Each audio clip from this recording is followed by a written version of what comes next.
안녕하세요. 지금 수양의 기간 중인데 이번에 저희 교회에서 봉사자하고 또 참석한 사람들 해서 한 40여 명이 지금 수양의 장에서 말씀을 듣기도 하고 또 봉사하고 있습니다.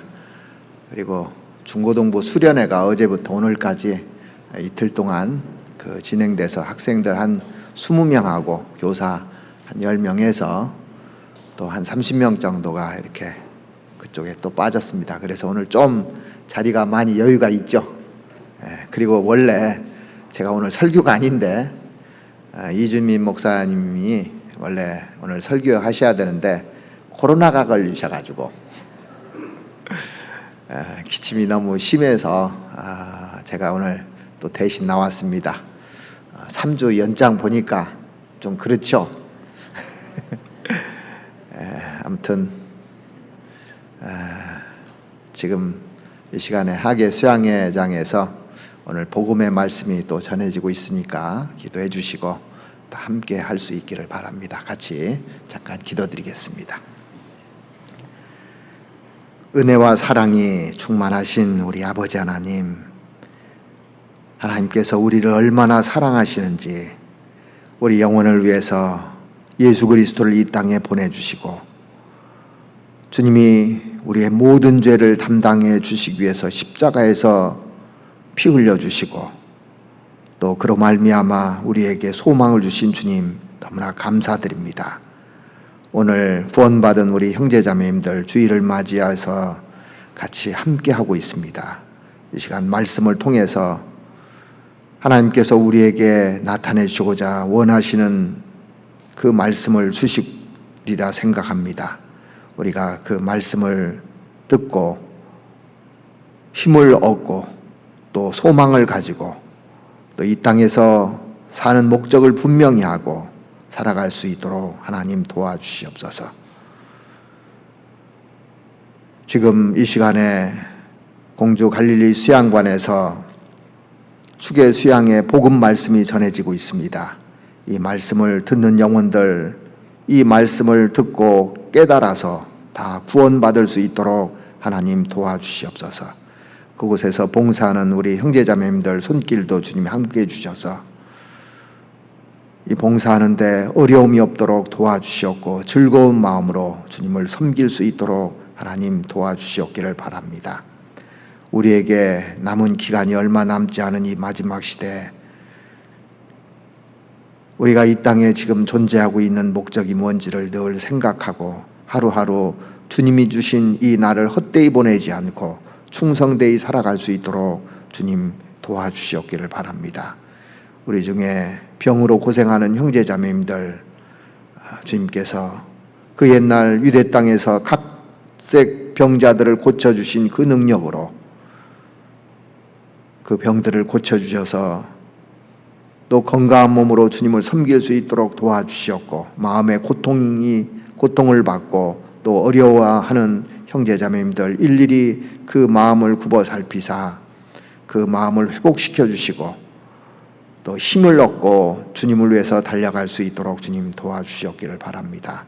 해외에 있는 많은 교회들, 특별히 선교사님들과 그 가정들 주님이 지켜주셔서 복음 전하는 데 부족함이 없도록 하나님 도와주시옵기를 바랍니다.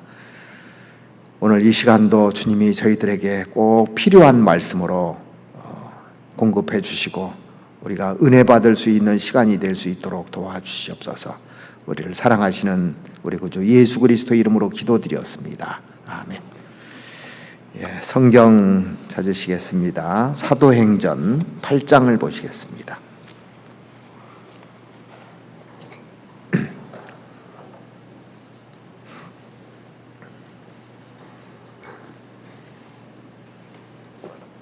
사도행전 8장 1절 말씀부터 8절까지 제가 읽어드리겠습니다. 사도행전 8장 1절 말씀부터 보시겠습니다. 사울이 그의 죽임 당함을 마땅히 여기다라. 그날에 예루살렘에 있는 교회에 큰 핍박이 나서 사도 외에는 다 유대와 사마리아 모든 땅으로 흩어지니라. 경건한 사람들이 스데반을 장사하고 위하여 크게 울더라. 사울이 교회를 잔멸할세 각 집에 들어가 남녀를 끌어다가 옥에 넘기니라. 그 흩어진 사람들이 두루 다니며 복음의 말씀을 전할세 빌립이 사마리아 성에 내려가 그리스도를 백성에게 전파하니 무리가 빌립의 말도 듣고 행하는 표적도 보고 일심으로 그의 말하는 것을 좇더라. 많은 사람에게 붙었던 더러운 귀신들이 크게 소리를 지르며 나가고 또 많은 중풍병자와 안진뱅이가 나으니 그 성에 큰 기쁨이 있더라. 이 텔레비전에서 방영하는 그 인생극장의 주인공들은 모두 거친 그 삶을 경험한 인물이라는 것을 우리가 보면서 느낄 겁니다. 보면은 부딪히고 깨지고 떨어지고 망가진 곳에서 다시 일어나는 그런 모습들을 볼 때마다 감동을 줍니다.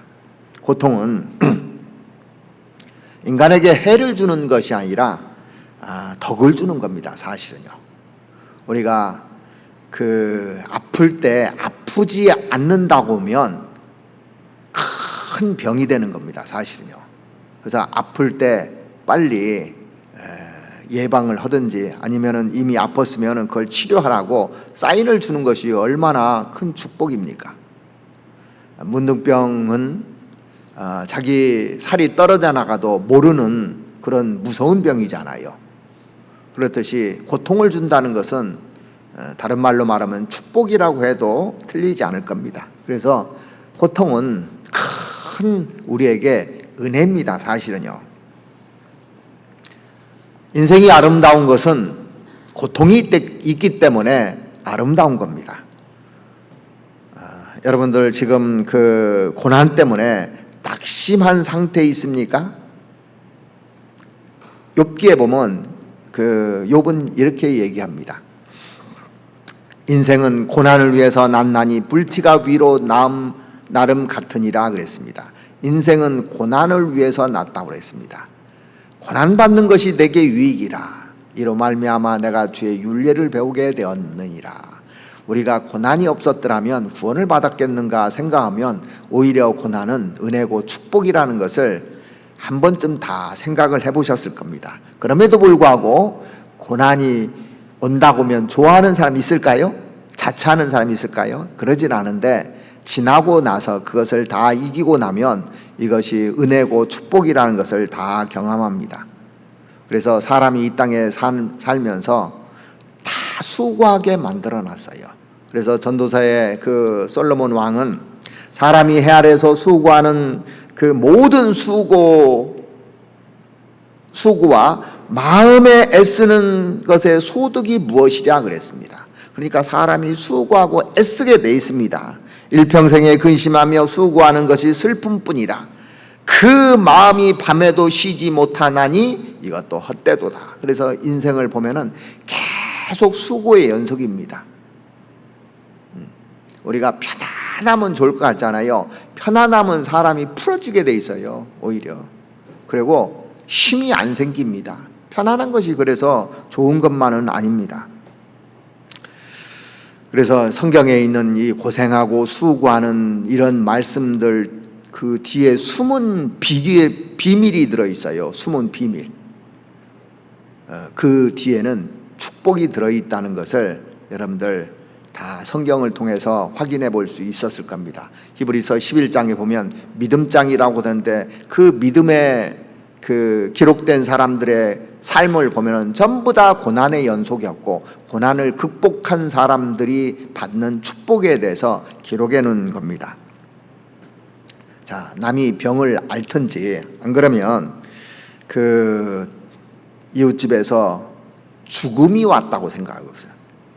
아내가 죽기도 하고 자식이 죽기도 하고 부모가 죽기도 하고 그러면은 많은 사람들은요 그냥 죽었구만 하고 그냥 넘깁니다. 그렇게 크게 와닿지를 않아요. 그런데 막상 나에게 그런 일이 닥치면은 충격으로 다가옵니다. 그래서 슬픔은 인류에게 보편적으로 다 누구나 겪는 겁니다. 자식은 부모를 잃는 슬픔을 때가 되면 겪을 수밖에 없어요. 그런 슬픔들을 다 이렇게 경험하는데, 이런 고통이나 이런 것들이 직면했을 때 먼저 입에서 튀어나오는 말이 뭐냐면 왜 나에게, 이런 질문이 안 생깁니까? 원래 다 있는 거예요. 근데 왜 나에게, 계속 그런 질문을 합니다. 그런데 예레미야가 3장 33절 말씀해 보시면, 주께서 인생으로 고생하며 근심하게 하심이 본심이 아니시로다. 그래서 초상집에 가는 것이 잔치집에 가는 것보다 낫다고 되어 있습니다. 왜 낫냐면 거기 가서는 생각을 하거든요. 그래서 즐거운 날에는 찬송하고 곤고한 날에는 생각하라고 되어 있잖아요, 전도서에도. 그래서 사람이 그 생각을 해야만이 깨닫게 되어 있어요. 요즘 사람들은 너무 생각을 안 해요. 즉흥적인 거고 또 감각적인 거, 이런 것만 좋아하는 시대가 되어 있습니다. 근데 정말 하나님을 생각하고 하는 것은 고난이 왔을 때 생각을 하거든요. 여러분들 편안할 때 기도가 잘 됩니까? 나한테 고통이 닥쳤을 때 기도가 잘 됩니까? 물어볼 필요도 없죠. 그래서 성경 중에서 고통에 대해서 가장 핵심적으로 다루는 책이 아마 욥기일 겁니다. 욥기를 그래서 고난을 당한 사람들은 한 번 정도 다 읽어봤을 겁니다. 왜 그러면 하나님께서 욥으로 하여금 그 고난을 겪도록 만들으셨을까? 왜? 내가 욥이라면 우리는 그런 고난을 주지 않으실 겁니다. 자격이 없기 때문에. 사단이 시험을 했잖아요. 욥기 1장에 보면 사단이 욥을 이렇게 시험을 했는데 하나님이 허락하셨어요. 왜 허락했냐면 이 사단이 하는 모든 것이 거짓말이라는 것을 입증해 줬지 않습니까? 그래서 이 욥이 지금 하나님이 축복 줘서 이렇게 하나님 섬기는 것이지, 한번 다 뺏어가 봐라. 그러면 섬기겠는가? 그런데 하나님이 다 뺏어가 보라고 그랬잖아요. 대신 목숨만은 건들지 말라고 했습니다. 그래서 자식 10명이 싹 죽기도 하고 재산도 다 날아가기도 하고 자기 몸이 머리서부터 발끝까지 병이 들기도 하고 해봐라 그랬어요. 그러니까 이 사단은 거짓말을 했거든요. 이 사단이 거짓이라는 것이 증명됐잖아요. 그래서 욥은 시련 속에서 하나님의 말씀을 입증했습니다. 이 고난 속에서. 그러죠? 그리고 욥으로 하여금 변함없이 하나님에 대한 충성심을 나타내는 것을 보여줄 수가 있습니다. 쭉 보여주잖아요. 그래서 고통이 끝났을 때, 그 고난이 끝났을 때 욥은 엄청나게 성숙한 사람으로 바뀌어갔습니다. 그래서 욥기 23장 10절 말씀, 여러분들이 잘 아시는 말씀이잖아요. 나의 가는 길을 오직 그가 아시나니 그가 나를 단련하신 후에는 내가 정금같이 나오리라. 단련하신 후에 진짜 정금이 돼버렸잖아요. 그리고 욥이 그 마지막에 깨달은 것이 있어요. 그게 욥기의 핵심이거든요. 자, 욥은 그 당대 우스 땅에서 아주 의로운 사람이었습니다. 욥 같은 사람이 없었어요. 그런데 욥에게도 자기가 있는 거예요. 자기가 강한 사람입니다. 그래서 그 욥의 세 친구가 와서 계속 찔러대잖아요. 내가 잘못한 게 뭐가 있냐? 내가 하나님 앞에 죄를 짓고 잘못했으니까 이런 고난이 왔지 하면서 계속 공격을 했는데 변명을 하게 되는 겁니다. 그래서 이 욥기의 대부분의 내용이요 변명하는 내용이에요. 욥의 세 친구와 욥하고 계속 주고받는 변론하는 내용입니다. 욥도 잘났다고 하는 겁니다. 내가 뭐 잘못했느냐. 근데 나중에 하나님이 그 욥기 38장에서 무지한 말로 이치를 어둡게 하는 자가 누구냐. 너는 대장부처럼 내가 내게 묻는 말을 대답할지니라 하면서 내가 이거 만들어 봤느냐? 땅을 만들 때 너 있었느냐? 해가면서 계속 이제 하나님이요 얘기를 합니다. 그러니까 욥이 대답을 할 것이 하나도 없는 겁니다. 내가 그동안 안다고 생각하고 내가 대단하다고 생각했는데 하나님 앞에 자기를 비춰보니까 아무것도 아닌 겁니다. 자, 신앙생활하면서 이게 중요한 거예요. 내가 하나님 앞에 어떤 사람이냐. 그동안에 말씀을 이렇게 많이 들었지 않습니까? 들으니까 나 정도면 신앙생활을 잘하고 나 정도면 괜찮다고 다들 이렇게 생각하는 사람들도 있을 겁니다. 그런데 그 위대한 욥이 마지막에 내가 귀로 듣기만 하였사옵더니 이제는 내가 주를 눈으로 보게 된다고 그랬습니다. 이제는 눈으로 주를 배웁나이다. 그동안에는 안다고 생각했는데 그냥 들은 거예요. 근데 직접 이제 살아계신 하나님이 보이고 하나님이 위대하심이 보이고 하나님의 광대하심이 보이고 자기는 아무것도 아니라는 것이 그제야 느낀 겁니다. 그래서 그러므로 내가 스스로 하나여 티끌과 재 가운데서 회개하나이다 그랬습니다. 스스로 하나는 부끄럽다는 거예요.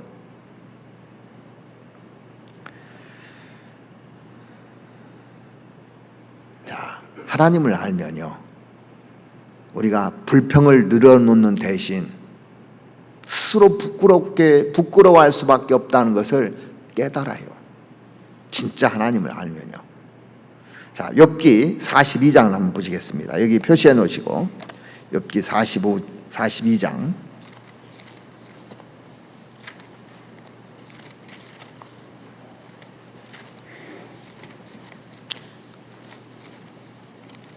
욥기 42장 12절 말씀 보시겠습니다.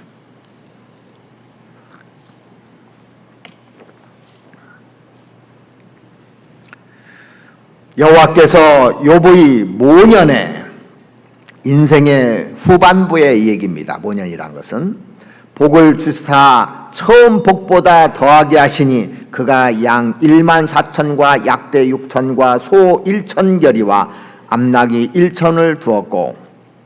자, 욥기가 끝나고 나서 욥에게 2배의 축복을 쫙 해준 겁니다. 2배의 축복을. 자, 이 욥기가 쭉 써지는데요. 언제 끝났느냐면요. 욥이 그동안에 귀로 듣기만 하다가 눈으로 딱 보고 나서 회개했을 때 하나님이 축복을 해줬어요. 이게 욥기의 결말입니다. 자, 아브라함은 고통도 많았어요. 가나안 땅에 들어가서 기근이 와서 애굽에 내려가기도 하고 힘든 일이 많았거든요. 선택하는 일도 많고. 그런데 많은 시험을 통과하면서 고난을 많이 받았을 겁니다. 최고 큰 고난이요, 백세에 난 자기 아들 이삭을 모리아산에 바치는 일이었을 거예요. 그 시험을 통과하고 난 다음에 하나님이 시험합니까 안 합니까? 안 해요. 그게 끝입니다. 사실은요. 더 이상 뭐 시험할 게 없는 겁니다. 욥을 더 이상 시험할 필요가 없잖아요. 그래서 그러면 됐다 끝나버린 거예요. 이게요.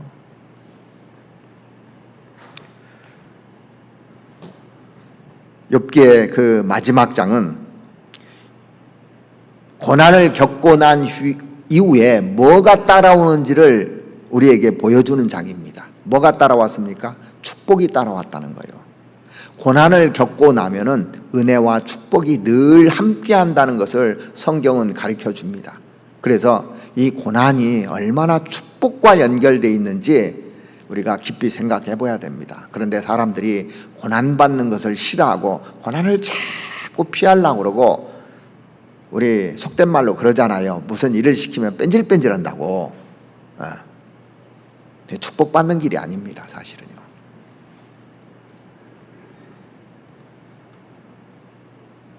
자, 우리는 태양이 떴다가 구름 뒤에 태양이 가려져 있을 때 봅니다.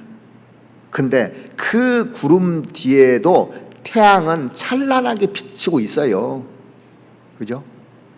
이제 비행기 타고 가니까 그게 실감나더라고.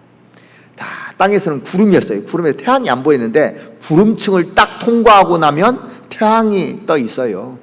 잠시 가려져 있을 뿐입니다. 그래서 우리에게 하나님이 가려진 것처럼 보이잖아요. 어떤 때는 고난이 오고 막 할 때는 하나님이 가려져 있는 것처럼 보이지만 그 선하심을 절대 의심해서는 안 되는 겁니다. 이 고난에는 선하심이 있는 겁니다. 내가 억울한 일을 당하잖아요. 그 뒤에 선하심이 계속 있는 거예요. 가려져 있는 것처럼 착각하지 말란 얘기입니다. 오늘 본문에 보면은 초대교회 성도들은 세 가지 슬픔에 빠져 있었어요. 어떤 슬픔이 있었냐면 스테반의 죽음이 오잖아요. 1절을. 그러니까 그 사도행전 7장 그 마지막에는 스테반의 죽음이 나옵니다. 예?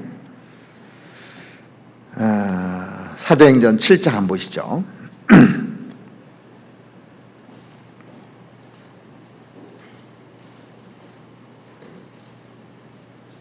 7장 59절에 보시면 저희가 돌로 스테반을 치니 스테반이 부르짖어 가로되 주 예수여 내 영혼을 받으시옵소서 하고 무릎을 꿇고 크게 불러 가로되 주여 이 죄를 저들에게 돌리지 마옵소서 이 말을 하고 자니라 그랬어요. 죽었다고 하지 않고 자니라 그랬어요. 잠시 후면 깨어나니까, 부활하니까. 사울이 그의 죽임당함을 마땅히 여기더라. 그래서 이 당시에요, 그 초대교회 큰 슬픔이요, 이 스테반의 죽음입니다. 그리고 예루살렘의 교회에 닥친 박해로 말미암아서 성도들이 다 뿔뿔이 흩어지게 됐었어요. 다 뿔뿔이 흩어지는 죽음을 맞이하게 됩니다. 그리고 사마리아에서 복음을 힘있게 전하던 빌립에게 갑자기 고독한 그런 일이 벌어집니다. 이 세 가지가 이렇게 쭉 나와 있는데, 이 본문은요 슬픔에 빠진 사람들의 이야기가 아닙니다. 죽음과 이별과 고통의 슬픔을 이겨내고 승리할 수 있었던 신앙의 증인들의 모습을 지금 설명하고 있는 겁니다. 그래서 이 세 가지 어려움이 있었을 때 이들이 어떻게 극복했는가. 먼저 이 스테반의 죽음을 보면, 이 스테반은 예루살렘 교회에서요 집사잖아요. 믿음직한 성도였습니다. 정말 없어서는 안 되는 성도였어요. 근데 그의 죽음은 그 교회에 얼마나 큰 손실이었겠어요. 한참 성장하고 있던 이 교회에 하필이면 왜 이 스테반 집사를 데려갔을까? 답답했을 겁니다. 하나님 앞에 묻지 않을 수 없었을 겁니다. 왜 이때 스테반을 데려가시냐고. 지금 한참 복음이 잘 전해지고 이러한 분이 없는데. 본문에 보면은 묘한 여운을 남기는 선언으로 시작되잖아요. 8장 1절 보시겠습니다. 사울이 그의 죽임당함을 마땅히 여기더라. 사도행전 9장에는 어떤 사건이 일어났냐면,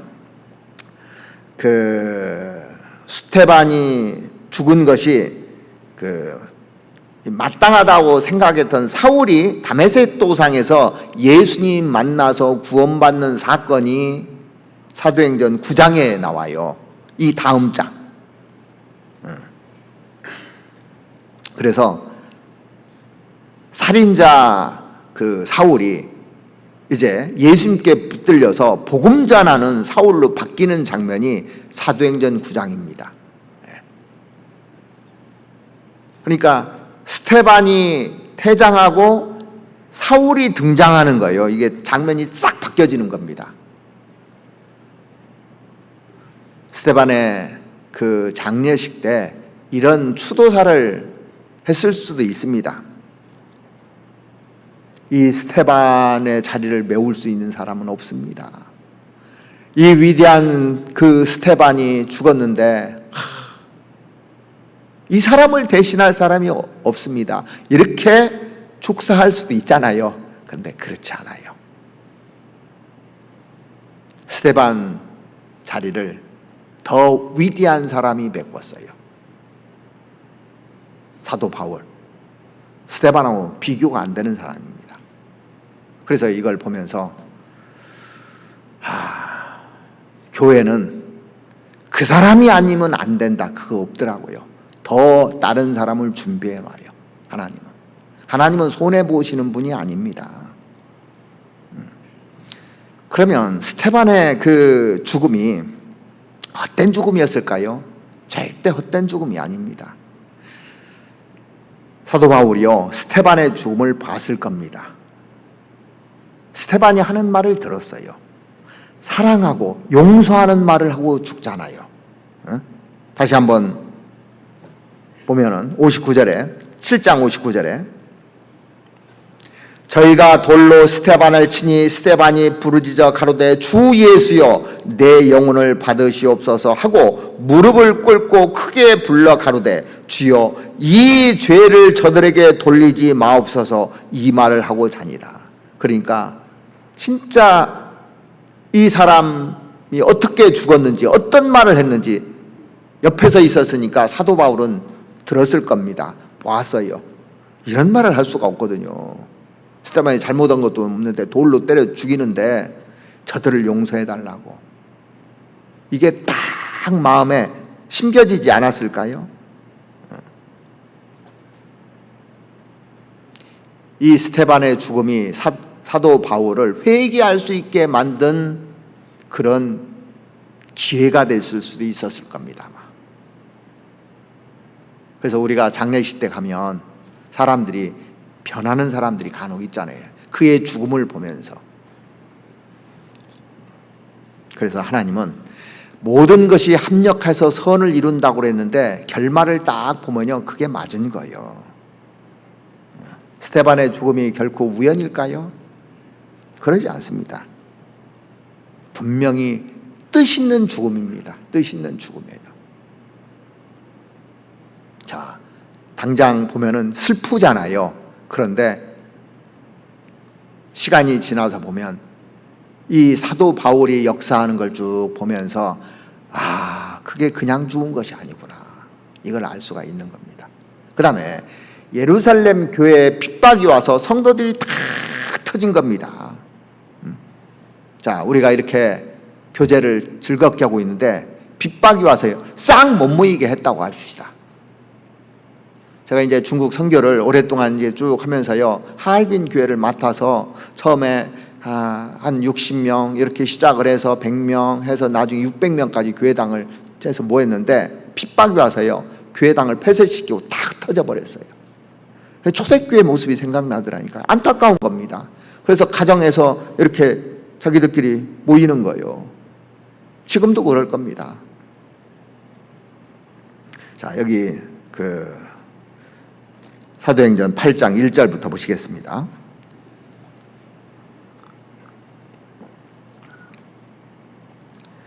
사울이 그의 죽임당함을 마땅히 여기더라. 그날에 예루살렘에 있는 교회에 큰 핍박이 나서 사도 외에는 다 유대와 사마리아 모든 땅으로 흩어지니라. 사도를 빼놓고는 다 흩어졌다고 되어 있습니다. 4절에 보시면 그 흩어진 사람들이 두루 다니며 복음의 말씀을 전할세. 자, 박해 때문에요, 이 흩어진 사람들이 다니면서 복음을 전했다고 되어 있습니다. 5절 빌립이 사마리아 성에 내려가 그리스도를 백성에게 전파하니 그렇게 되어 있습니다. 그 다음에 이 내용들을 이렇게 쭉 연상을 해보십시오. 지금 교제를 잘하고 있는데 사도에 다 흩어버린 겁니다. 왜? 하나님께서는 사도행전 1장에 계획을 하셨어요. 예루살렘과 온 유대와 사마리아 땅끝까지 이르러 내 증인이 되리라는 말씀을 이루어야 되는 거예요. 근데 예루살렘에 모여가지고 꼼짝도 않는 겁니다.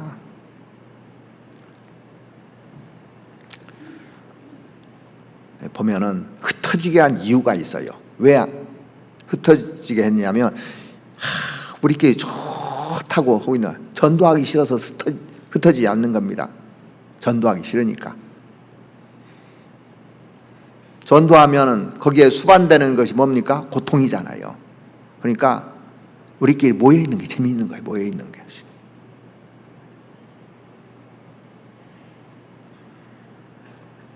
근데 놀라운 사실은 흩어졌을 때 비로소 그들이 복음을 전했다고 나옵니다. 예루살렘과 유다와 사마리아 땅끝까지 이르러 내 복음, 내 증인이 되리라. 그 말이 이루어지게 되는 겁니다. 그런데 이때 사도 외에 다 흩어버렸다고 하잖아요. 자, 그동안에는 사도들이 말씀 가르쳐주고 다 보호해주고 다 인도해주고 하니까 편안한 겁니다. 뭐 꺼리낄 게 없는 거예요. 그냥 교회에 나와서 교제하고 이랬는데 다 흩어져가지고 이제 자기들 나름대로 이제 그 복음을 전하는데 리더할 사람이 없는 겁니다. 사도들이 없으니까. 그동안에는 다 의존했는데 이제 없으니까 어떻게 해요? 자기들이 이제 해야 되는 거예요. 이게. 그래서 한 사람 한 사람 그 굳건한 사람으로 세우기 위해서 하나님이 이렇게 흩트기도 했던 겁니다. 그래서 복음이 전해진 거예요. 그래서 우리도 보면은 이 복음 전할 때 가족이 먼 데 있고 뭐 막 흩어져 있잖아요. 그러면 가서 전도하고 막 하잖아요. 그래서 그런 핍박이 올 때 분명히 이것도 하나님의 섭리가 그 속에 내재되고 있었던 겁니다. 또한 이 빌립의 고독을 볼 수가 있는데 사마리아에서 복음을 힘있게 전하던 사람이 이 빌립 집사예요. 자, 6절 한번 보시겠습니다. 6절.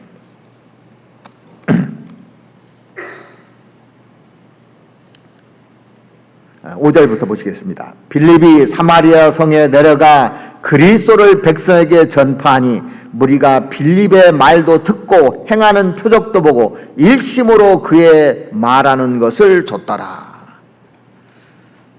그러니까 빌립이 활발하게 복음 전하고 사람들이 많이 따랐던 것을 여기 기록하고 있잖아요. 그런데 그 26절 이하를 보면 하나님께서 갑자기 이 빌립을 광야길로 내보내게 되는 그런 내용이 나옵니다. 26절 한번 보시겠습니다. 주의 사자가 빌립더러 일러 가로되 일어나서 남으로 향하여 예루살렘에서 가사로 내려가는 길까지 가라 하니 그 길은 광야라. 자, 세상에서요, 이 직장에서 일 못하는 사람 자천시키는 건 당연하죠. 근데 일을 참 잘해. 예? 사마리아 땅에서 복음을 전하는데 열매도 계속 풍성하게 맺히고 그 엄청난 일을 하는데 갑자기 광야로 보내버리는 겁니다. 광야로. 세상 말로 말하면 자천당한 거예요. 갑자기 하나님께서 광야로 보내는 겁니다.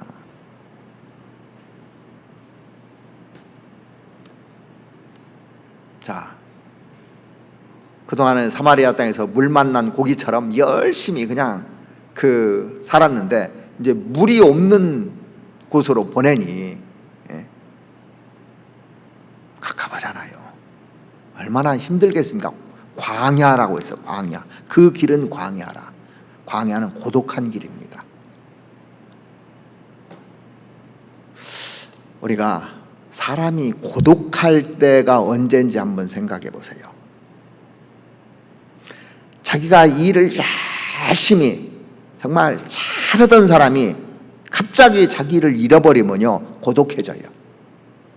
그렇지 않습니까? 사람들에게 인정받고 당당하게 이르던 사람들이 갑자기 이 모든 것을 다 잃어버릴 때 막 고독해지고 고통스럽고 이런 것들이 밀려오는 겁니다. 사람들은요, 자기가 잘못해서 그런 것은 그러지 않은데 더 이상 내가 필요 없나? 하나님 나를 안 쓰나? 왜 광야로 보내지? 그런데 광야길에서 어떤 사건이 일어납니까? 이디오피아 내시를 만나잖아요. 그러지 않았으면 만나지 못했을 겁니다. 그 사도행전 8장 27절 한번 보시죠. 일어나 가서 보니, 이 광야에 가서 보니 에디오피아 사람 곧 그 에디오피아 여왕 간닥의 모든 국고를 맡은 큰 권세가 있는 내시가 예비하러 예루살렘으로 왔다가 가는데 병거를 타고 선지자 이사야의 글을 읽더라. 이 사람 공식 그 직함이 뭐냐면 에디오피아 여왕 간닥의 모든 국고를 맡은 자로서 큰 권세가 있는 사람이었어요. 이 사람이 보통 사람이 아닌 겁니다. 지금으로 말하면 재무부 장관 정도 될까? 요즘 재무부 장관이라고 그러나? 옛날에 저는 요즘 정치를 잘 몰라가지고 아주 높은 지혜에 있는 사람입니다. 하나님께서 여기 보냈는데 이 사람 만나게 하려고. 그래서 이 사람을 통해서 아프리카에 복음이 전해졌잖아요. 그러니까 내가 잠시 고난인 것 같은데 그 속에 하나님의 섭리가 있었던 겁니다. 빌립이 이성적으로는 이해가 안 되는 겁니다. 왜 광야 그 길, 고독한 길로 나를 인도했었을까? 그 당시에는 별 생각을 다 하면서 갔을 거예요. 별 생각을 다 하면서. 근데 그 속에 하나님의 뜻이 있었잖아요. 그러니까 우리가 어떤 일이 주어질 때 그것을 낭망하고 괴로워하고 할 것이 아니라 지나면은 뜻이 있다는 걸 배워야 되는 겁니다. 안 그러면 원망해요. 분명히 내가 잘못하지 않는 이상 사람은 고통을 받는데 둘 중에 하나입니다. 자기가 잘못해서 고통받는 징계가 있어요. 그건 받지 말아야죠. 자기가 잘못한 것은 징계 받아야 마땅하지 않습니까? 그런데 하나님께서 나를 훈련시키기 위해서 광야로 보내는 경우가 있어요. 다윗이 그 골리앗을 때려 죽이고 이스라엘을 구원해내니까 여인들이 사울이 죽인 사람은 천천히요 다윗이 죽인 사람은 만만이라 하니까 이 사울이 식이 나가지고 다윗을 죽이려고 광야로 몰았잖아요. 똑같은 얘기입니다. 이게요. 10여 년 동안 광야 생활을 했습니다. 이렇게요. 근데 그 속에 하나님의 섭리가 들어있잖아요. 고난 속에. 그 기간이 없었더라면 다윗은 위대한 왕이 될 수가 없었어요. 백성을 사랑하는 왕이 될 수가 없었을 겁니다. 하나님을 진정으로 사랑하는 사람이 될 수가 없었을 거예요. 그 기간이 필요했던 거예요. 그런데 다윗에게 우리아의 아내 밧세바를 범하고 우리아를 죽인 그 사건으로 말미암아서 자기 아들 압살롬에게서 백주에 쫓겨나는 그런 광경도 연출되지 않습니까? 그것은 징계입니다. 두 가지를 다 경험해 본 겁니다. 그때 정말 회개하잖아요. 그때는 회개하잖아요. 그 사울에게 그 쫓겨다닐 때는 정말 하나님을 바라보고 하나님을 의지하는 걸 배우고 자기가 잘못했을 때 회개하는 것을 이렇게 하고 이 두 길이 있는 겁니다. 사람에게는 두 가지가 다 이런 고통이 오게 돼 있어요. 우리가 완전할 수 없기 때문에. 그래서 이 고난을 만나고도 이 다윗은 승리했죠. 마찬가지로 초대교회 이 예루살렘 교회에 많은 핍박이 왔었는데 어떻게 해서 이 고난을 승리했을까? 이 비결을 우리도 알아야 되는 겁니다. 자, 그래서 이 고난이 왔을 때 첫 번째로 그들은 고난 속에서 포기하지 않았다는 거예요. 고난이 오면요, 빨리 포기하는 사람이 있어요. 고난이 오면요, 원망하고 포기하고 떠나는 사람이 있어요. 포기하지 않아야 되는 겁니다. 이게 사도행전 8장 3절 보시겠습니다.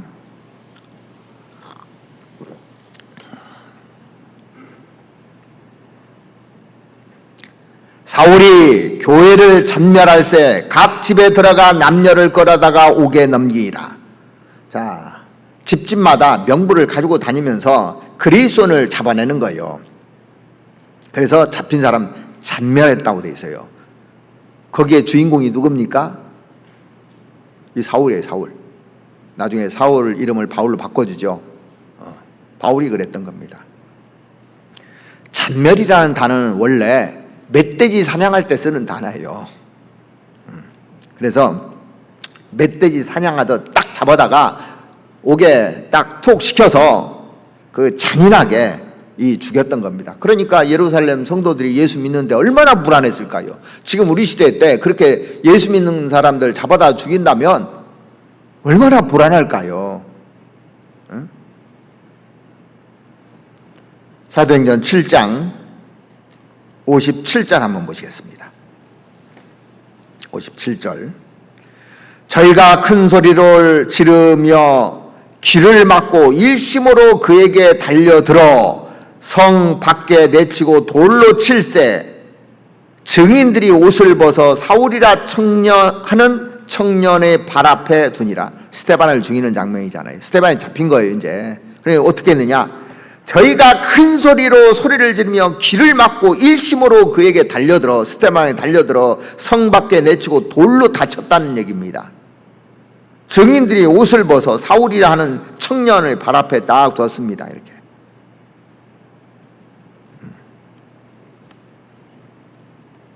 초대교회 때 이 위대한 스데반이 딱 죽었을 때 이제 우리에게는 희망이 없다. 그러면서 교회 문을 닫았다면 어떻게 됐을까요? 지금 우리가 존재할 수 있을까요? 교회 문을 다 닫아버렸어요. 예루살렘 교회가 다 흩어져 버렸습니다. 다 흩어져 버렸어요. 모든 사람들이 야, 이제는 끝났다 생각했더라면 어땠을까 생각해 보세요. 자, 우리에게 핍박해서 교회 문 닫아버렸어요. 그럼 어떻게 실랍니까? 자, 우리는 한때 교회 못 나올 때가 있었어요. 그죠? 코로나 초반전에 교회 못 나오게 했잖아요. 문을 닫은 겁니다. 문을 닫은 적이 있어요. 어떻게 했습니까? 우리는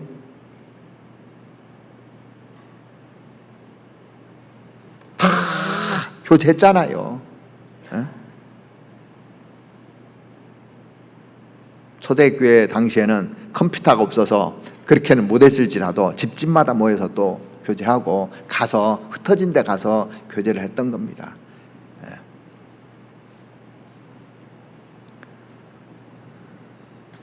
빌립이 사마리아에서 열심히 전도하다가 광야로 딱 내던졌을 때 나는 끝났구나 이렇게 했더라면 아프리카에 복음이 전해졌겠느냐고요. 그래서 구원받으면요, 내가 고난이 와도 절대 포기하지 않아야 되는 겁니다. 왜? 거기에는 하나님의 섭리가 있기 때문에요. 그걸 모르고 포기를 하거든요. 사람들이. 포기하는 사람들을 하나님이 쓰신 적이 없습니다. 누군가 말하기를 고난의 최대 적은 그 고난 자체가 아니라 포기하려는 유혹이라는 말을 했어요. 고난 자체가 포기하는 것이 이게 진짜 고난이에요. 히틀러 시대 때 유대인 심리학자 그 빅터 플랭클 박사가 수용소에 이제 감금하게 된 겁니다. 그래서 수용소에 갇힌 자기 동료들을 이렇게 보는데 죽어가는 순서를 이렇게 쭉 봤답니다. 죽어가는 순서를 쭉 보니까 포기하는 순서대로 죽더래요. 이렇게 처음에는 살라고 다 욕망을 갖고 있는데 누가 빨리 죽는가 생각했더니 고문을 당하는 사람 아니라는 겁니다. 건강이 좋지 않은 사람 아니라는 겁니다. 포기하는 사람 순서대로 죽더래요. 이게 맞는 얘기입니다. 제가 그런 얘기를 들은 적도 있어요. 옛날에 여러분들도 들어보셨을 겁니다. 어떤 그 살인자를 이제 사형시키려고 오는 사람인데, 너는 사형수다. 그래서 오늘 너를 죽이겠다. 그래서 눈을 딱 가리고요, 이 손목을 면돌날로 싹 지금부터 빌 거다. 그러면 피가 다 떨어져 죽는다고 해서 싹 그었는데 살짝 그었답니다. 살짝. 그러면서 똑똑똑 핏방울 떨어지는 소리를 들려줬는데 죽어버렸대요. 그 소리 듣고 나는 이제 죽었다. 피가 다 쏟으면 죽었다. 그래서 계속 핏방울 떨어지는 소리를 들으면서 죽었답니다. 실제 피 안 떨어지는데.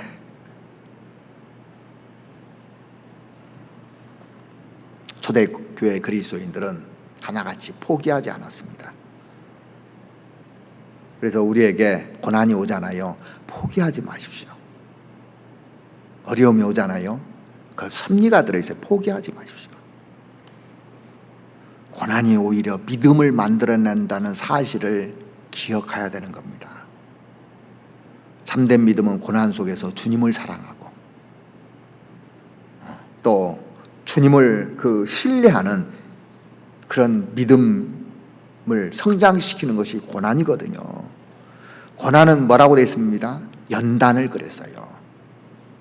그래서 그 베드로전서에 보면은 너의 믿음의 시련이 불로 연단하여도 그랬습니다. 믿음의 시련이 불로 연단하여도. 1세기에는 그 금세공업이 발달됐었어요. 그래서 금을 만드는데 어떻게 해서 금을 만드느냐면 불 속에다 집어넣는 겁니다. 1037도 이상의 불에다 집어넣어야 찌기가 빠진답니다. 불 속에다 집어넣는 거예요. 그래서 원광을 녹여서 순수한 그 금을 만들어낼 수가 있는 겁니다. 재련해서. 욥기에도 보면은 나의 가는 길을 그가 아시나니 오직 그가 아시나니 나를 단련하신 후에는 내가 정금같이 나오리라고 했잖아요. 하나님이 욥을 계속 불 속에다 고난 속에다 넣어서 단련시켜서 나중에 위대한 욥이 나온 겁니다. 1세기 때 금세공업이 발달했고 또 도자기 산업이 그 당시에 또 많이 발달됐어요. 그래서 이 도자기를 만들 때 저도 이제 그 강진에 우리 형제님이 장인이 있어서 도자기 만드는 걸 봤거든요. 가마에다 도자기를 만드는 걸 봤는데 그 불 속에다 도자기를 딱 집어 넣습니다. 흠이 있는 것이 있으면요 이게 터지기도 해요. 아무 흠이 없으면 잘 나옵니다.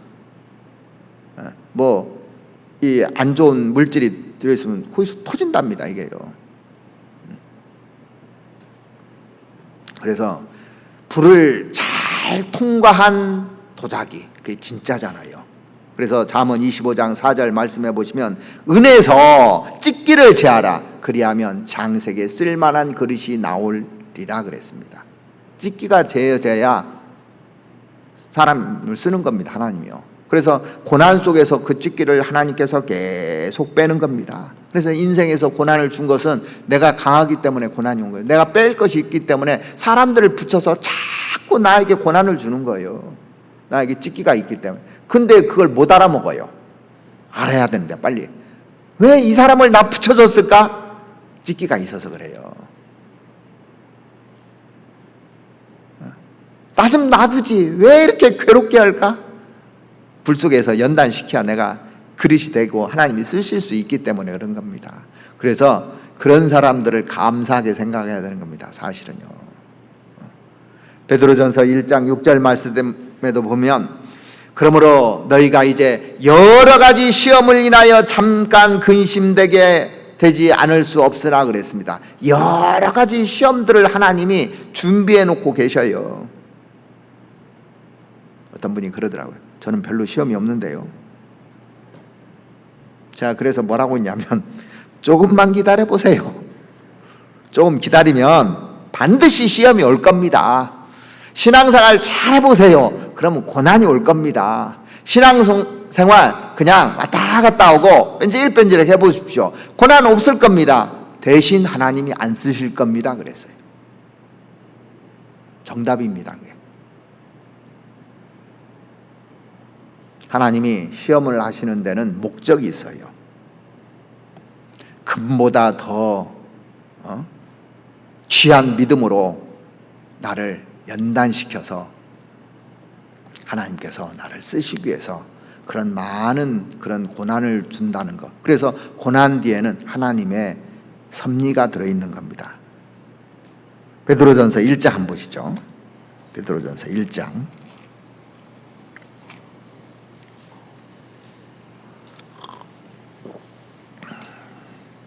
1장 7절 말씀 보시겠습니다.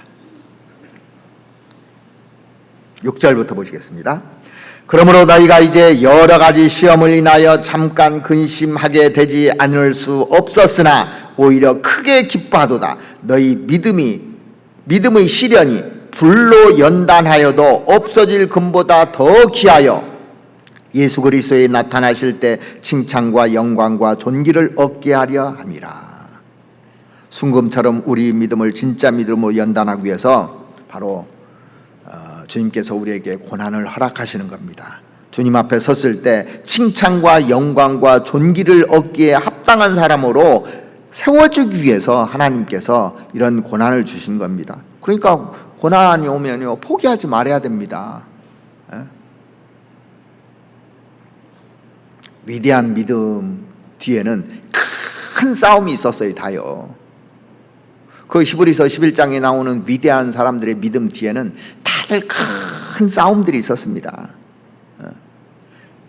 그리고 그 아주 위대한 간증 뒤에는 커다란 시험들이 다 있었어요. 한번 보십시오. 그 귀한 간증 뒤에는 반드시 이 시험을 이긴 결과가 그 간증을 만들어내는 겁니다. 우리가 승리 뒤에 있지 않아요. 그 다윗이 승리하고 여호수아가 승리하고 이 승리 뒤에 커다란 시련이 온 후에 이 승리가 있는 겁니다. 전부 다요. 시련들이 다 온 거예요. 스페인 격언을 보니까 노래를 만들어내는 것은 잔잔한 물이 아니다. 계곡의 거친 물살이다 하는 격언이 있더라고요. 그렇죠? 조용히 흘러가는 물에서는 열정과 리듬이 담긴 노래를 들을 수가 없습니다. 신앙생활하는데 조용조용 자기 조용조용 거기에서요 열정을 발견할 수 없어요. 리듬을 발견할 수가 없어요. 자, 여러분들 그 간혹 보면은 그 가수들이 노래 부르는 거 보시죠. 잠자듯이 부르면은 얼마 못 갑니다. 그런데 막 터트리잖아요. 한번 와 그러잖아요. 조용히 있다가 터치기. 이게 굴곡이 쫙 있지 않습니까? 그래서 인생에 굴곡이 많은 사람들의 그 간증을 들을 때 힘이 나는 거예요. 욥의 인생에 굴곡이 얼마나 많았고 다윗의 인생에 굴곡이 얼마나 많았습니까? 감동이 되는 거예요. 모세의 인생에, 요셉의 인생에 얼마나 굴곡이 많았어요. 금수강산은 산은 높고 계곡은 깊은 게 금수강산이지 평범한 그 광야는요 평범한 데는 금방 질리게 돼 있어요. 제가 예전에 스페인의 그 마드리드에서 저 남쪽 끝 알메리아까지 600km입니다. 가는데 얼마나 처음에 멋있는지 몰라요. 이 잔디처럼 쫙 평원이 펼쳐져 있습니다. 산도 없어요. 그러니까 완전 골프장이에요. 그렇게 넓은. 근데 조금 가니까 질리기 시작한 거예요. 다 똑같으니까. 재미 하나도 없어요. 그런 인생을 살기를 하나님이 원하지 않는 겁니다. 우리에게 많은 고난이 왔을 때 포기하지 말고 이렇게 가는 것이 중요한 겁니다. 이 초대교회 성도들은 포기하지 않았기 때문에 우리에게까지 복음이 지금 전파된 겁니다. 그리고 초대교회 성도들이 그 고난을 만나도 승리할 수 있었던 또 한 가지의 비결이 뭐냐면 그들은 고난을 받아들이는 것을 배웠어요. 자, 사람들이 고난이 오면 두 가지로 이렇게 표현이 되는데, 먼저 사도행전 다시 한번 보시겠습니다. 8장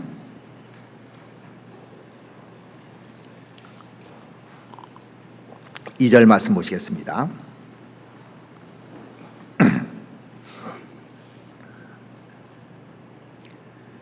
그날에 예루살렘에 있는 교회에 큰 핍박이 나서 사도 외에는 다 유대와 사마리아 모든 땅으로 흩어지니라. 자, 그걸 받아들였어요, 대항했어요? 받아들였어요. 죽음을 연구하는 그 학자들의 얘기를 이렇게 쭉 들어보면 제일 잘못 죽는 사람들이 누구냐면 죽음을 받아들이지 않는 사람이 제일 잘못 죽는데요. 자기가 그 고치지 못할 난치병에 걸려 있음에도 불구하고 그 사실을 인정하지 않으려는 경향이 있답니다. 일반적으로 처음에는 이런 반응을 보인답니다. 그럴 리가 없어. 나는 그런 병에 걸리지 않았어. 얘기해줘도 그런답니다.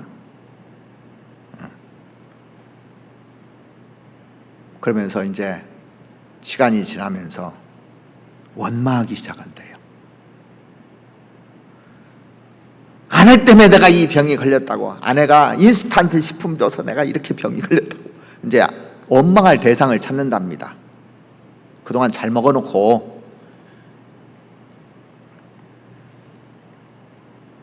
그러면서 주변 사람들을 힘들게 만든대요. 왜? 자꾸 원망하고 그러니까 힘들게 만드는 거예요.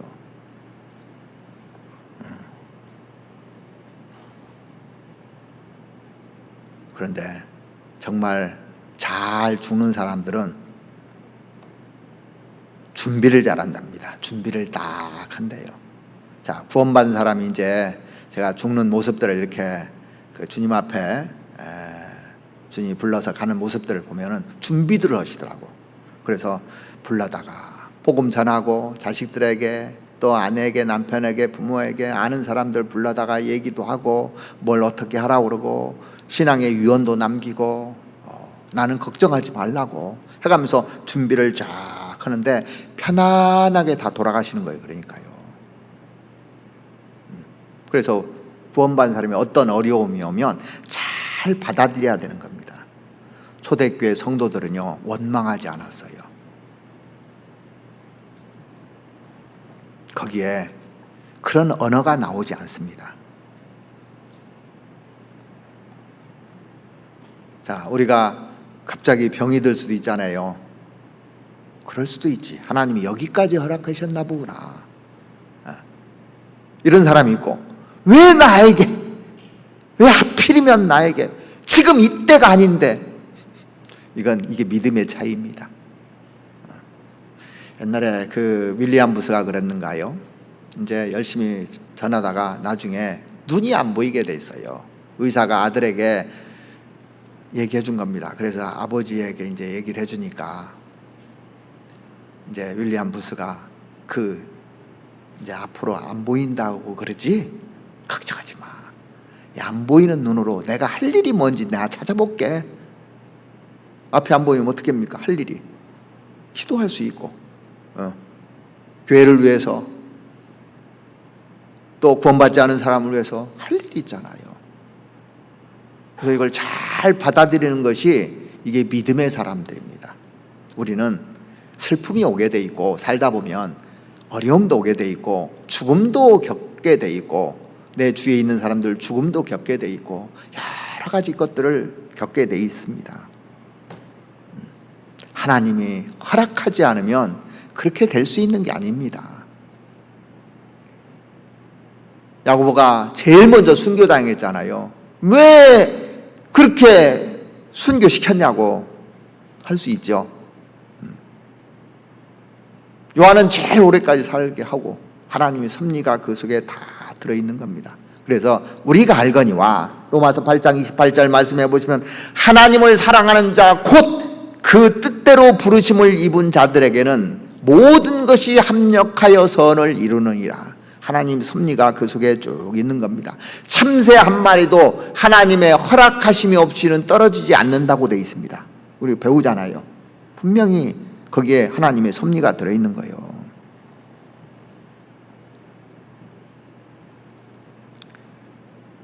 고난 속에서 초대교회 그리스도인들이 그 복음을 전하는데 계속 주어진 메시지가 무엇인 줄 아십니까?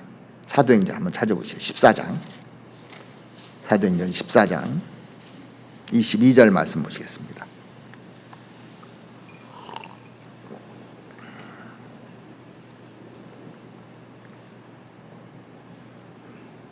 14장 22절 제자들이 마음을 굳게 하여 이 믿음에 거하라 권하고 또 우리가 하나님 나라에 들어가려면 많은 환난을 겪어야 할 것이라 하고. 이게 성경에 자주 반복되는 메시지예요. 우리가 하나님 나라에 들어가려면 많은 환난을 겪어야 된다. 초대교회 그리스도인들은 많은 환난을 겪었어요. 그래서 위대하게 된 겁니다. 우리는 크고 작은 환난들이 와요. 그럴 때 어떻게 수용하고 어떻게 내가 그것을 접근하느냐, 이게 참 중요한 겁니다.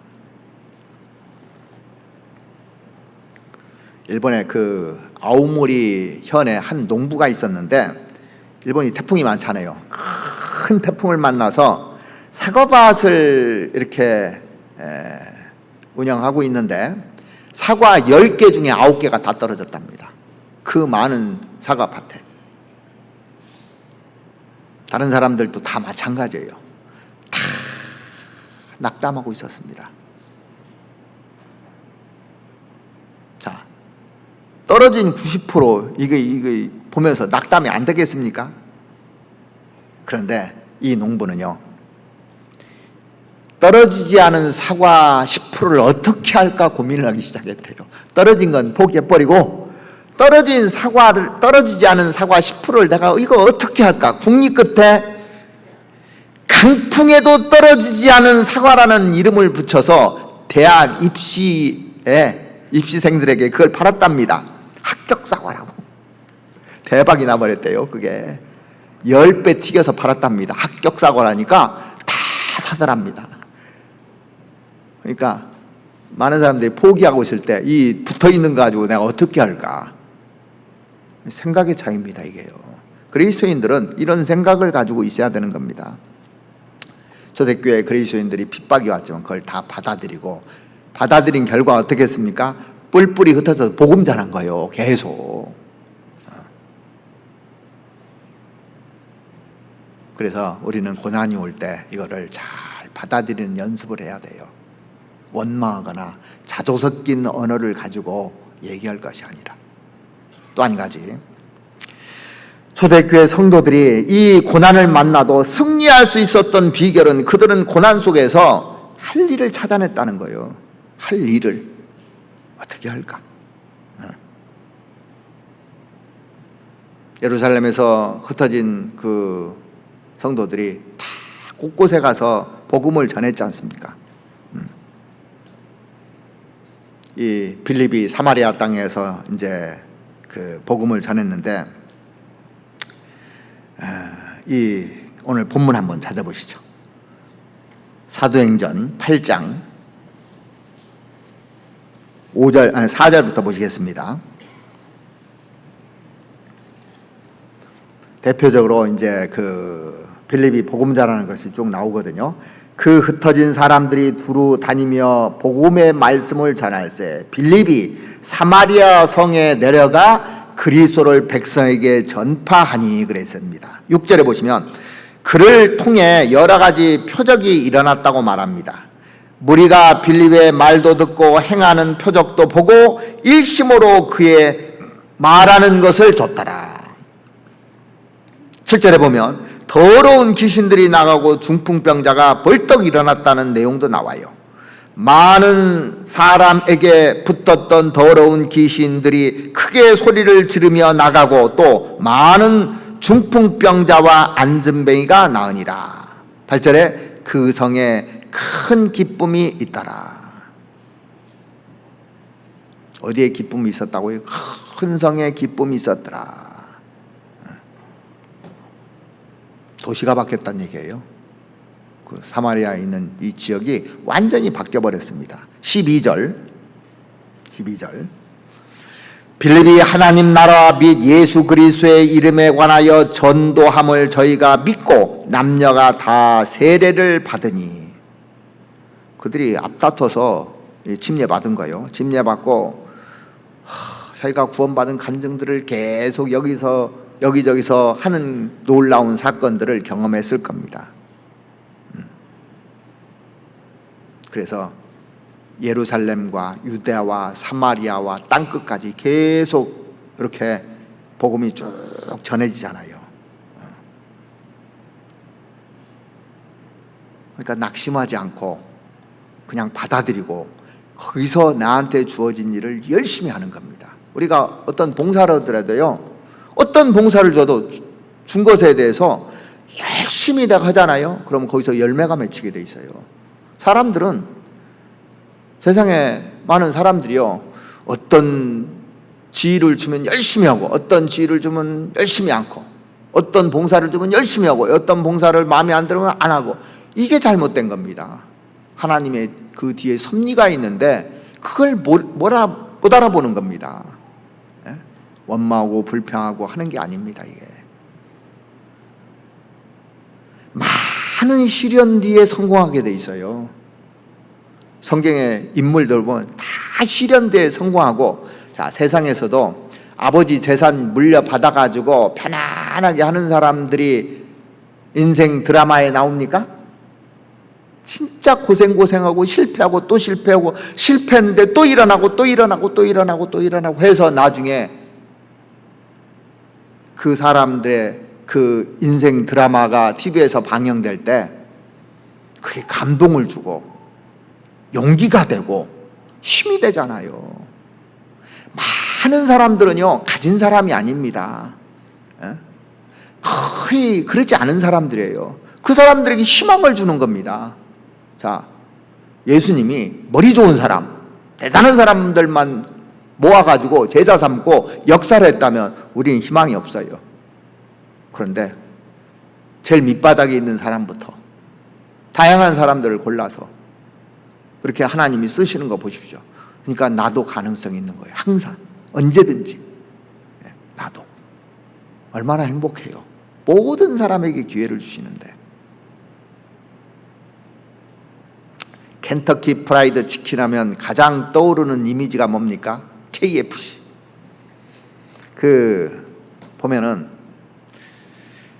그 흰색 정장에 나비 넥타이하고 검정테 안경 쓰고 키가 큰 할아버지가 서 있는 그 매장 앞에 마스코트 보셨죠? 켄터키 프라이드 그 치킨. 그 할아버지 보면 참 정감이 가더라고, 볼 때마다. 근데 이것을 창설한 사람, 창립한 사람이 누구냐면 할랜드 데이비 샌더스라는 사람입니다.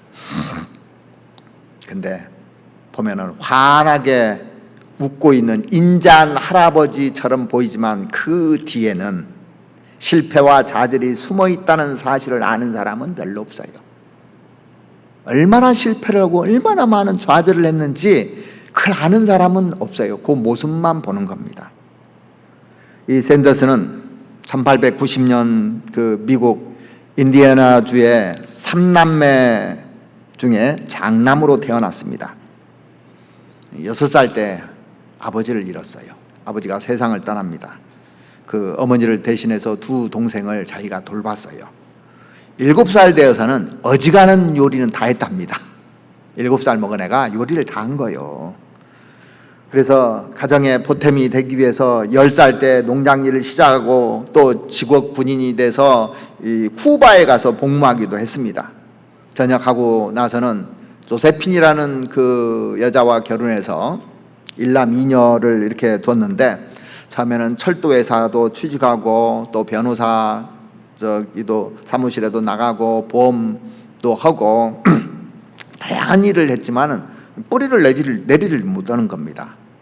그러던 그 1920년 오하이오 강을 그 오가는 전기 연락선을 운항하는 것으로 첫 사업을 이제 시작을 한 거예요, 이 사람이.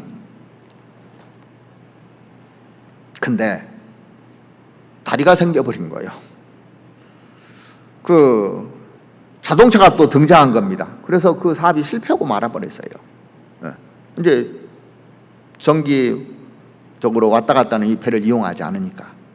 그래서 두 번째로 선택한 사업이 주유소 사업이었습니다. 앞으로 자동차 시대다, 그래서 주유소가 활발하게 될 것이라고 해서 이제 주유소를 이제 열어서 쭉 했는데 잘 됐습니다. 그런데 그 미국에 1929년 세계 대공황이 왔어요. 그래서 사업이 또 실패를 해버렸습니다. 나중에 셀 오일의 도움을 받아서 그 주유소를 했는데, 주유소를 하다가 보니까 사람들이, 그 미국은 나라가 크잖아요. 그러면 한참 달려와서 배고픈데 먹을 것이 없는가 해서 이제 주유소에서 그러니까 카페를 차린 거예요. 근데 주유소보다도 이 카페가 더 잘 되는 겁니다. 사람들이 거기서 음식 먹는 게 더 인기를 끌어서 이제 레스토랑 사업을 시작했어요, 이 사람이. 이제 돈을 좀 더 벌으니까 모텔 사업까지 이제 하게 됐습니다. 그래서 이 켄터키 주에서 아주 상도 받고 대단히 잘 나갔습니다. 그런데 1939년 또 한 번의 시련이 오게 되는데, 카페에 큰 화재가 발생해서 싹 날아가 버렸어요. 그 당시에는 뭐 보험도 들지 않고 그러니까 다 불타버려 가지고 이제 그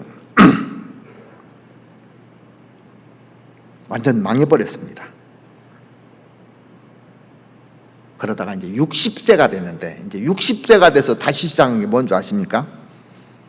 남은 것은 낡은 포도 자동차하고 양복 몇 벌, 그리고 나라에서 저 사회보장비 명목으로 준 돈 100불이 전부였답니다. 하지만 그는 멈추지 않고 이 그 치킨의 맛을 향상시키기 위해서 고온의 압력솥에 치킨을 튀겨내는 조리법을 개발한 거예요. 그리고 그 레시피를 이제 그 레스토랑에 전수해서 로얄티를 받는 그런 일을 처음 한 겁니다. 그 당시에는 프랜차이즈가 자리를 잡기 전이었기 때문에 이것은 아주 획기적인 적이었답니다. 사업이었답니다. 그런데 이게 쉽지가 않았어요. 자기가 이제 11가지 양념을 개발해 가지고 이것을 이제 사줄 식당을 찾아다니는 겁니다. 식당에서 찾아주지를 않는 거예요. 그래서 몇 번을 돌아다니냐면 몇 군데를 돌아다니냐, 1008번을 돌아다녔답니다. 8군데를 가서 내 것 좀 제발 사달라고. 근데 노인이고 낡은 트럭에다가 생명부지 노인이 남 믿고 사업에 투자해달라니까 누가 투자해 주냐고요. 그런데 1009번째 예스라는 대답을 얻게 돼요. 야, 그러니까 미국 전역을 다 돌아다닌 겁니다. 그의 손을 잡아준 사람은 피터 하만이라는 사람인데, 이 사람의 도움으로 말미암아서 1959년에 그 회사를 설립하고 본격적으로 KFC 그 프랜차이즈 사업을 시작한 겁니다. 그래서 1960년대 초에만 이 매장이 600개가 돼버린 거예요.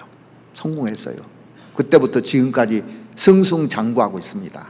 그래서 전 세계 이 KF 매장이 24,400개 정도 매장을 가지고 있답니다. 그래 프랜차이즈 업계 4위예요, 4위. 3위가 뭔지 아십니까? 스타벅스입니다. 스타벅스. 25,100개의 매장을 가지고 있어요, 스타벅스가. 그럼 2위가 뭘까요? 맥도날드입니다. 참고로 제가 얘기 드린 겁니다. 37,000여 개의 매장을 갖고 있어요. 그러면 1위가 뭘까요? 아시는 분? 의외에 있습니다. 1위 서브웨이입니다. 서브웨이. 44,300개의 매장을 가지고 있답니다. 그래서 KFC-D를 이어서 5위가 버거킹이고 6위가 도미노 피자고 7위가 피자하시고 8위가 던킨 도나스이고 9위가 메스킨 라빈스이고 10위가 헌트 브라더스 피자랍니다. 몰라도 상관없어요, 이건. 제가 이제 참고로 한번 찾아봤어요. 이 샌더스는 나에게 맛있는 그 치킨을 만들 수 있는 기술이 있고 세상 사람들이 언젠가 이것을 알아줄 것이라는 꿈을 잃지 않고 1,009번을 찾아다녔어요. 자, 그거 보면서 1,009번 찾아가면 다 구원받을 텐데 이 생각 들더라고요. 그죠? 1,009번 간 사람 있습니까? 만난 사람? 1,009번을 가면 성공하는 거예요. 이 세상을 얻는 겁니다.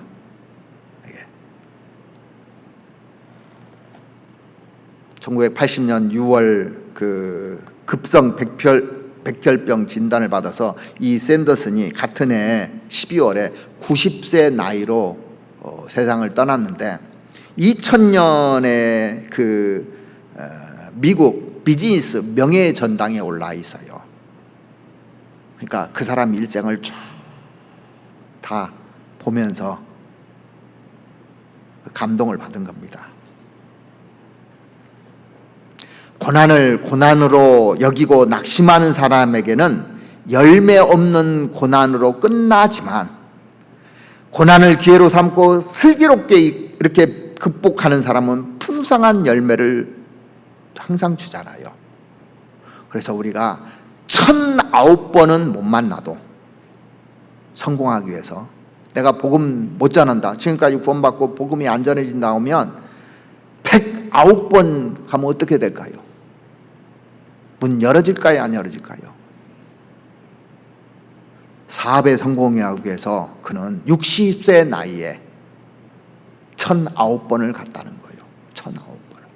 1,008번에까지 거절했는데 1,009번째 받아줬답니다.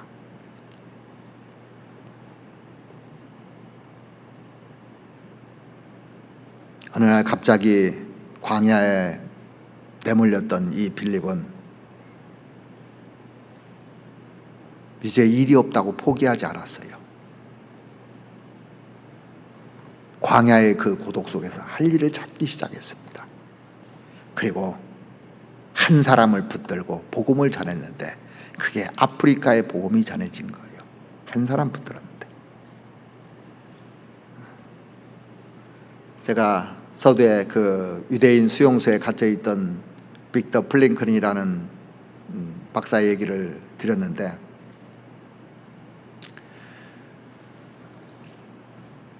그가 뭐라고 하냐면 고난 속에서 포기한 사람들에게 고난은 저주지만 고난 속에서 그 의미를 발견한 사람들에게 고난은 축복이라는 것을 자기가 깨달았다는 겁니다.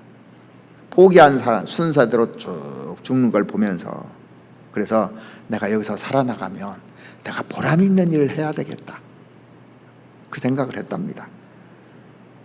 그래서 끈질기게 나는 여기서 살아남아야겠다고 결심을 했답니다. 근데 살아났어요. 나서 이제 사람들에게 자기 꿈을 얘기하고 내가 어떻게 살아났는지를 얘기하고 희망을 주고 그런 것을 했다고잖아요. 우리도 마찬가지입니다. 하나님께서 나를 이렇게 구원해 주셨을 때 보면은 여러 가지 우여곡절이 있었어요. 내가 구원받고 어떻게 살아야 될지 처음에 다짐을 했을 겁니다. 어떻게 살아야 될지, 이 복음을 전해야 되겠다. 이게 우리의 사명이거든요. 나를 이곳에 두신 이유가 분명히 있습니다. 왜 여기에 뒀는가? 이 광주 땅에 왜 뒀는가? 분명한 이유가 있습니다. 아무 뜻 없이 여기 있는 게 아닙니다. 사실은요. 서울에 있을 수도 있고 인천에 있을 수도 있고 대전에 있을 수도 있고 어디 있을 수도 있잖아요. 근데 한국의 땅에서 태어났습니다. 그리고 광주 땅에 지금 있습니다.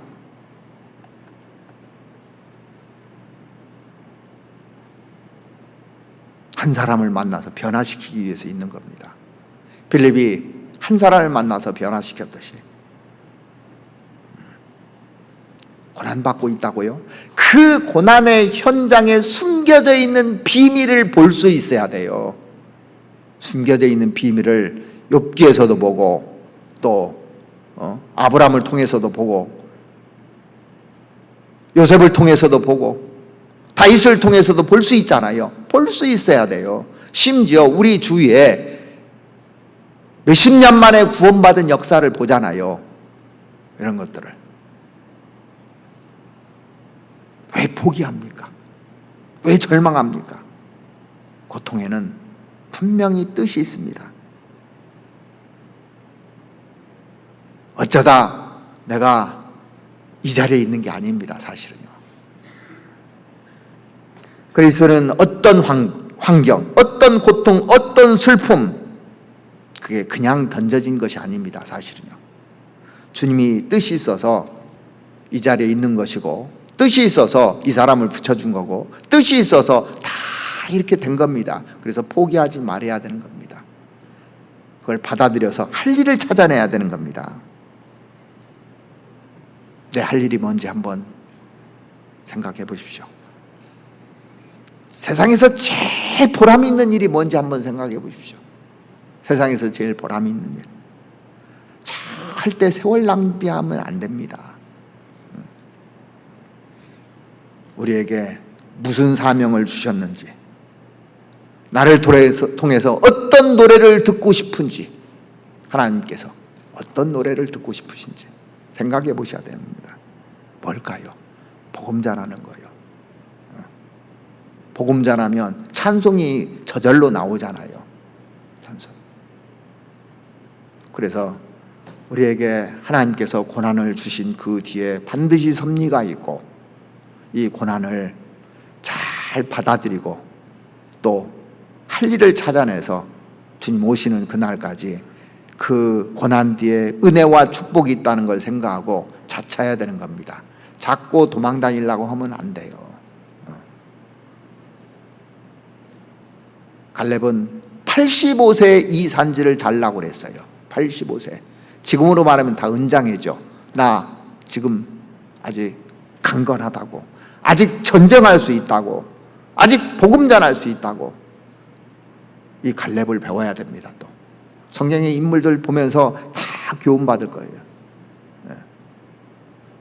그 KFC의 창업자 샌더슨을 보십시오. 그 사람 인생을 봐도 이 성공할 수 있었던 것은 포기하지 않은 거예요. 우리도 포기하지 않고 나머지 생을 힘있게 살기를 바랍니다. 그러면 반드시 하나님이 고난을 주실 겁니다. 그리고 그 고난은 축복입니다. 그리고 은혜라고 생각하면 정확하게 맞을 겁니다. 같이 잠깐 기도드리겠습니다. 우리를 사랑하시는 우리 아버지 하나님, 초대교회 당시에 스데반의 죽음과 예루살렘의 핍박과 빌립의 그 고독, 이런 것들을 통해서 초대교회 성도들이 어떻게 해서 복음이 전해졌고 우리에게까지 왔는지 생각하면서 오늘을 살고 있는 우리가 어떻게 살아가야 될지 깊이 생각할 수 있는 시간 주심에 너무나 감사를 드립니다. 21세기를 살고 있는 우리들은 고난을 피하려고 그러고 또 그것을 좋아하지 않고 있는데, 이 고난이 얼마나 축복이고 은혜인지를 늘 생각하면서 하나님의 복음을 위해서 살아갈 수 있도록 주님 도와주시옵기를 바랍니다. 게으르지 말고 부지런하여 열심을 품고 주를 섬길 수 있는 우리가 될 수 있도록 주님 도와주시옵소서.